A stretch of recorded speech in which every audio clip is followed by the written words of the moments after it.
August 2nd, 1944. Warsaw is burning. Smoke coils through the shattered streets like a serpent. In the basement of a Nazi prison, lit by a flickering oil lamp, a man's screams echo off concrete walls. He does not scream for mercy. He screams for his motherland. But what torture drives a man to cry out for his country with his final breath? Watch until the end, to witness the horror that could break even the bravest soul. Jan Bitnar was only 21, a student, a scout, and a dreamer with a smirk that mocked fear itself. He wasn't just a courier, he was a ghost in plain sight. Hidden in his coat's lining were coded messages, maps, names, each stitch a risk, each step a brush with death. One loose thread under Nazi eyes, and the resistance could burn. His coat wasn't clothing. It was a weapon, stitched with defiance. But the day had come. The Gestapo had caught him during a raid in Warsaw. He thought they would kill him quickly. A bullet to the back of the head, maybe. But the Nazis had something else in mind. They wanted names, schedules, routes, codes. John had them all. They dragged him into a room with no windows, only a heavy steel table and chains nailed into the floor. The air reeked of blood and piss. The smell of fear made physical. A single bulb dangled overhead like a noose, flickering in time with his heartbeat. He was strapped down, shirtless, bare feet on cold tiles. The first blow came from a rubber truncheon to the ribs. Not enough to break bones, just enough to hurt, enough to begin a conversation made of pain. John didn't flinch. They asked for names. He said nothing. The second blow came harder. This time, to his left knee. The cartilage cracked. He bit down on his tongue until blood filled his mouth. He still said nothing. That's when they brought in the tools. A pliers was placed gently on the table, like a surgeon's scalpel. One of the officers, Kurt von Demling, picked it up slowly, smiling. "You Poles are brave, but even eagles scream when their wings are torn." They started with his fingernails. One by one, they were ripped out, each time followed by a bucket of ice water thrown into his face to keep him awake. He convulsed, but refused to cry. He wouldn't give them that. Inside his head, John repeated a prayer, not to God, but to his mother. "Matka, if you're hearing this, please don't cry. I'm still your son. They can't take that." By the time they reached his sixth nail, he began to hallucinate. He saw the Vistula River, the red rooftops of Krakow. He saw his younger brother chasing geese in the yard. He even saw his first kiss, Zofia, under a cherry blossom tree in spring. Then the pain would bring him back, screaming, writhing. They broke his teeth next. Not all at once, just two, with the butt of a pistol, enough to ruin his smile. One of the guards, a sadist named Leichmann, leaned in close and whispered, "Your mouth is full of secrets. Let me help you open it." The next phase was electric. They attached wires to his toes and tongue, crude, hand-cranked generators. Each shock made his body lurch off the table, as if trying to escape his skin. He lost control of his bowels. They laughed. Jan could no longer see clearly, just shapes, lights. The echo of his screaming bounced off the cement. Still, he did not give a single name. At one point, they shoved broken glass under his toenails, then made him stand. The agony was so pure, he forgot his name for a moment.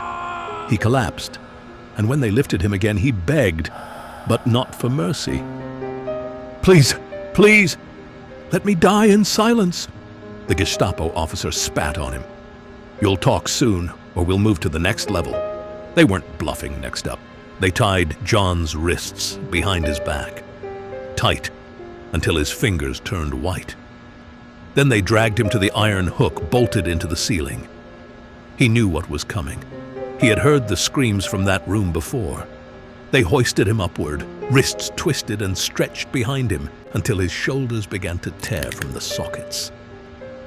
His body dangled, naked, broken, on what they called the boga swing. A steel bar pushed through the crook of his knees. Two guards lifted the bar and began to swing him like a pendulum. With every arc, they beat the soles of his feet with clubs, striking his genitals with precision. Again and again and again, until skin split, until he vomited bile and blood. Each swing came with a question. Each answer he refused to give was punished with more agony. But John stayed silent. He bit into his own tongue to keep from screaming, because he wouldn't let them win. Not with words, not with pain. The world blurred. He floated between consciousness and madness. In those moments of drifting, Jan saw his father, a professor proud and defiant. He saw Warsaw burning, but not broken. He saw Poland, not defeated, only sleeping. Hours passed. Time became meaningless. Only pain remained. When they finally lowered him, limp, his arms hanging unnaturally, eyes barely open, the Gestapo officer leaned in and whispered, "You will break tomorrow." But Jan didn't respond, because inside, something had already broken. Yet, something still held on. He screamed, not for his mother this time, but for Polska. Za wolność, za wolność, for freedom, for freedom. They stopped, for now, threw his broken body back into a cell, bones shattered, lips swollen, limbs trembling uncontrollably. But not a single word had left his mouth. And in the silence of that cold prison floor, Jan began to cry. Not from pain, but because he was still alive. Each breath felt like a betrayal, stabbing his lungs with the memory of every blow. But it wasn't the pain that broke him. Not truly. It was the stillness, the space between screams. Lying there in a pool of blood and sweat, Jan could hear the faint rumble of distant tram cars, the sound of life continuing without him, above ground. He wondered if the people walking those streets had any idea that just meters below, a war was being waged on the human soul. He wasn't afraid to die. He was afraid to live on like this as a broken vessel of what once stood proud. He thought of his mother, her soft hands, her bookshelves, the way she would brush the crumbs off his uniform. He wondered if she would ever know what they did to him, if she'd know he didn't speak, that he didn't give in. And then, a sound. Boots clattering. His name, whispered urgently through the haze of unconsciousness. "Janek, we've come for you." Arms lifted him gently. Familiar arms, Polish resistance, friends, a miracle. But Jan couldn't lift his head. He couldn't smile. He was too far gone. Inside, he was already halfway into the grave, and as they carried him into the night, his last coherent thought was not of vengeance, but of the flag, the red and white, still flying somewhere. And that was enough. His silence was not for nothing. He won the torture game. August 5th, 1944. Warsaw, Poland. The air inside Pawiak prison hung still, thick with damp stone and dried blood. Outside, artillery thundered in the distance, but here, in cell block 3, only silence. Her name was Maria Rozhanska, age 27, courier, saboteur, member of the Polish Underground Home Army. She'd been captured 3 days earlier, ambushed during a supply run through the Mokotów sewers. Her pistol jammed. Her comrade was shot. She was dragged out screaming and thrown into a transport truck, fists bloodied from the struggle. Now she sat, shackled to a wooden chair, wrists raw, eyes hollow. 2 SS officers entered the room. One carried a rusted bucket, the other a cloth and a wooden wedge. Maria didn't flinch. "Name your cell leader," the taller one said in clipped German-accented Polish. "Where is the radio transmitter?" She stayed silent. They gagged her with the cloth and forced the wedge between her teeth. Then the bucket came forward, full of water. Waterboarding, one of the Nazis' favorite methods of silent torment. No visible marks, no screams, just panic. They leaned her back, poured. Water filled her sinuses, flooded her throat. Her body thrashed violently against the chair. Her lungs screamed for air, but still, she refused to break. In her mind, she saw her younger brother, 12 years old. He had begged her not to leave that night. "Warsaw will burn soon," he whispered. "Please stay." She kissed his forehead and smiled. "If I don't fight, who will?" Another pour. Another rush of false drowning. Her vision blurred. Her chest seized. Time slowed. And then they stopped. "She's strong," one of the SS men muttered. "Let her rest." They left her slumped, dripping, barely conscious. That night, in the darkness of her cell, Maria stared at the ceiling. Her body trembled from trauma, but her thoughts were vivid. She didn't regret it. She was afraid, yes. But the idea of betraying her comrades, that fear was greater. "What if they're watching me now?" she thought. "What if they're still alive, still fighting? If I talk, they die." She sobbed once, then caught herself. The next morning, the real torture began. The falaka, an Ottoman method the Nazis adopted for its crude simplicity. A wooden rod placed beneath the prisoner's ankles. Rope lashes rained down on her bare soles, one after another. Crack, crack, crack. The pain was indescribable. Her feet turned purple, then black. Blood soaked the floor. The skin split. Maria couldn't scream anymore. Her throat had gone hoarse from the waterboarding. All she could do was gasp, low, broken sobs that vibrated through the chamber. "Is this the price of freedom?" she thought. "I thought I was brave. I thought I could take it. I was wrong." But then she remembered a song. Her mother used to hum it, a lullaby from childhood. As the whip struck again, she began to mouth the melody through cracked lips. "Sleep now, little soldier, sleep." The guard hesitated for a second, then struck again, harder. But Maria, bruised, shaking, near unconscious, continued humming the lullaby in her mind. The SS called in a Gestapo interrogator, Otto Kraus, known in Warsaw as the Red Wolf. He preferred his own methods, strappado. They tied her arms behind her back and hoisted her into the air by a rope, letting her shoulders dislocate under her body weight. Crack. The sound of ligaments tearing was worse than any scream. She passed out from the pain. They revived her with ammonia. Then they began again. Kraus leaned in close, whispering into her bloodied ear, "You're brave!" But every woman breaks. It's just a matter of time. But Maria didn't answer. Her eyes were shut tight, not from pain, but from memory. She was remembering a field outside Krakow, running barefoot through golden grass as a child, her father holding her hand.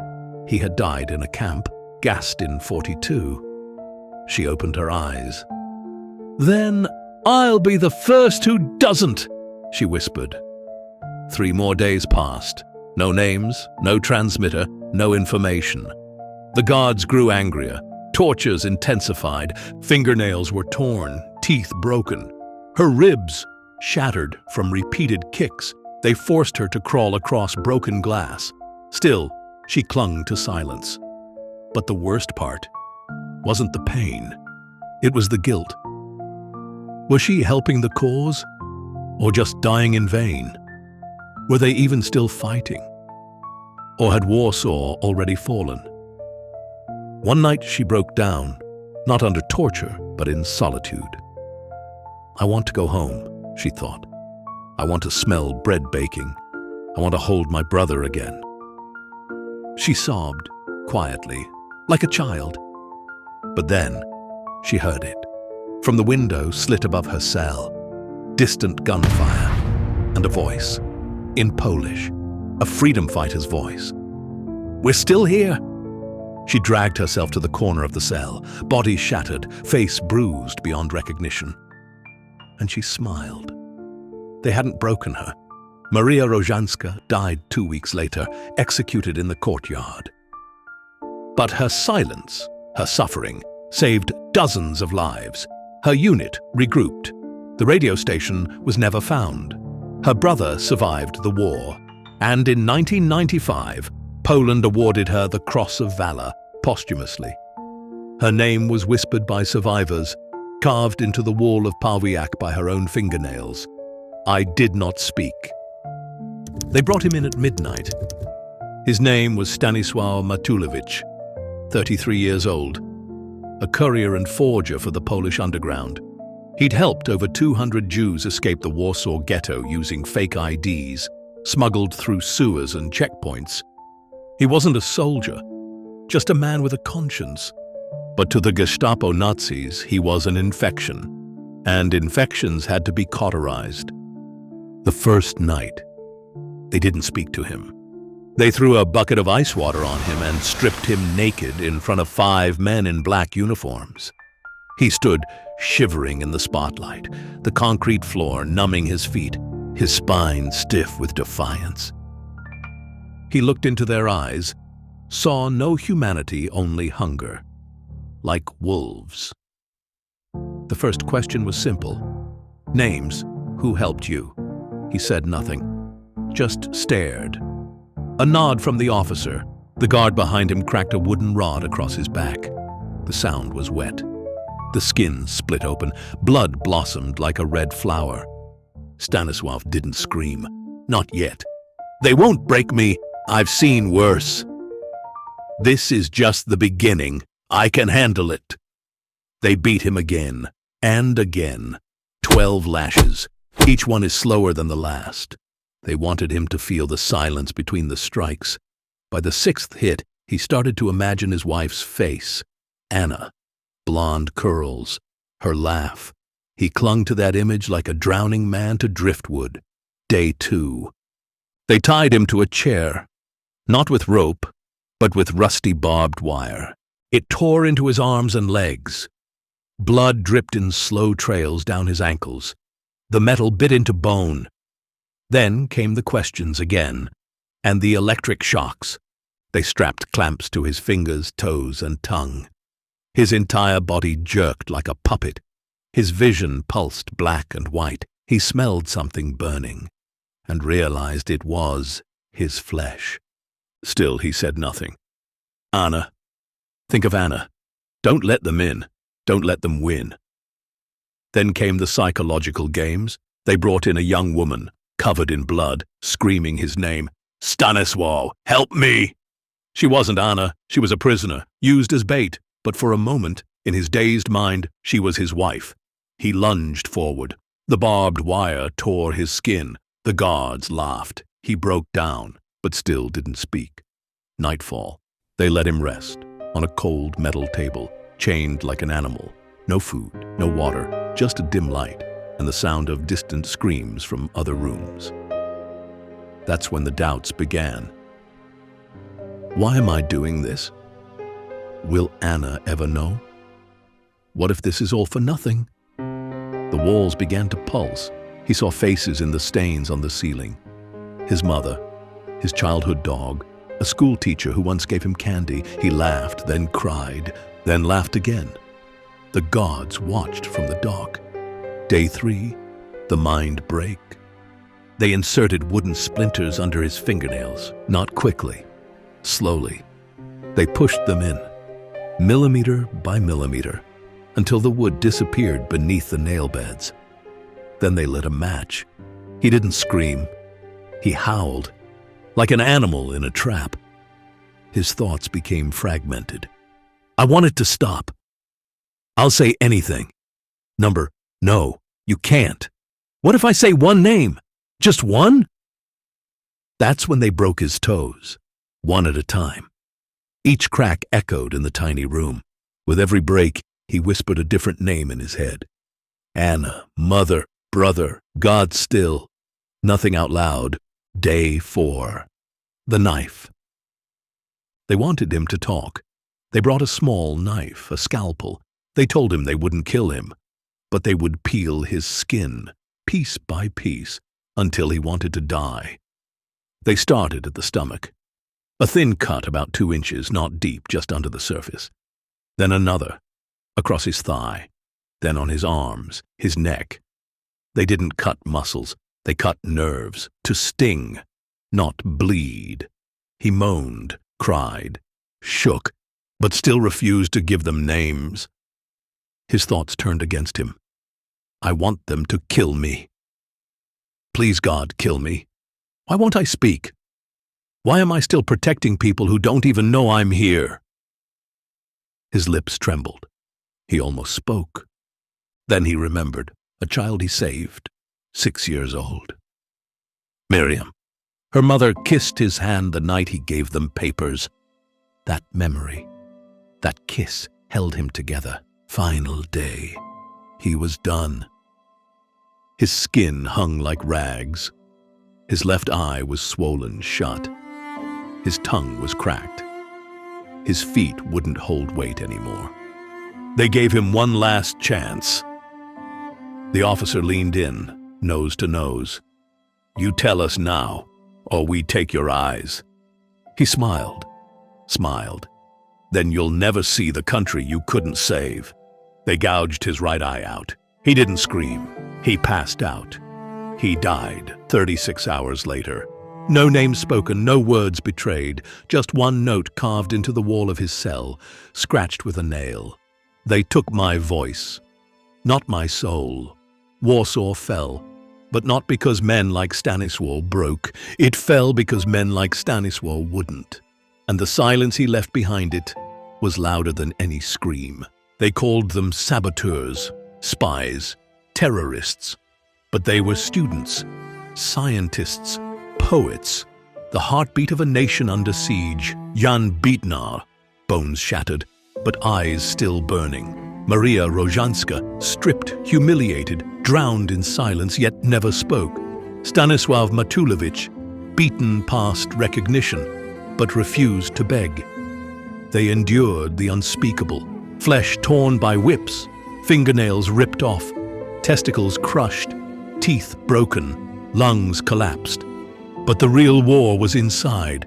In the black silence between beatings, they wondered, was it worth it? And every time, they answered yes, because the cause was freedom, and the cost was their bodies. They could have lived, betray one name, give up one safe house, speak once, but they chose to die unbroken, not because they weren't afraid, but because they knew fear was a weapon, and silence, their resistance. Their screams were never heard by the world, their names nearly forgotten. But you heard them today. Keep their memory alive. Share their stories, speak their names, like, comment, subscribe. So their pain isn't buried in silence again. Drop a candle emoji in the comments to honor those who endured what no human should. Share this video because someone needs to remember, and someone must never forget. Their torturers are dust now, but their pain echoes in every crack of prison stone and every cry for justice whispered by a free soul.